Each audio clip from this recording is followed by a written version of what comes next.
श्री स्वामी समर्थ मित्रमैत्रिणींनो, सकाळची सुरुवात झाली स्वामींच्या दर्शनाने. मग एक कप चहा उकळला, तो गाळला आणि पाहू शकता बाहेर एवढं ऊन आहे, पण चहा घेण्याची मजाच वेगळी. त्यानंतर मस्त नाश्त्याची तयारी केली. इडली झालीच होती नाश्त्याला, अंशने छान असा नाश्ता केला.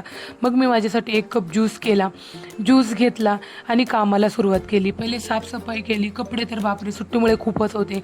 असंच बाहेर बाकीच्यांची कामं चालू होते. मग कपडे झाले. मग म्हटलं चला आंबे बघून घ्यावे. मग भांडे, बापरे इडलीमुळे एवढे भांडे झाले होते, बापरे बापरे.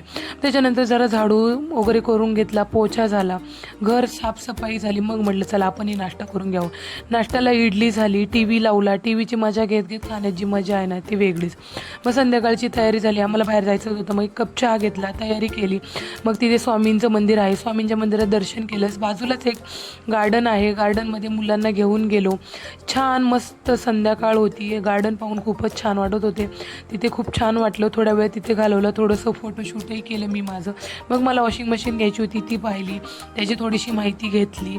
मला ऑनलाईन घ्यावी की शॉपमधून घ्यावी हे थोडं कन्फ्युजन आहे. मग गोकुळ प्युअर व्हेजमध्ये गेलो, मस्त जेवण वगैरे केलं फॅमिली आणि मी. सोडा घेतला. असे ब्लॉग पाहण्यासाठी लाईक सबस्क्राईब करा. भेटू पुढच्या ब्लॉगमध्ये. थँक्यू.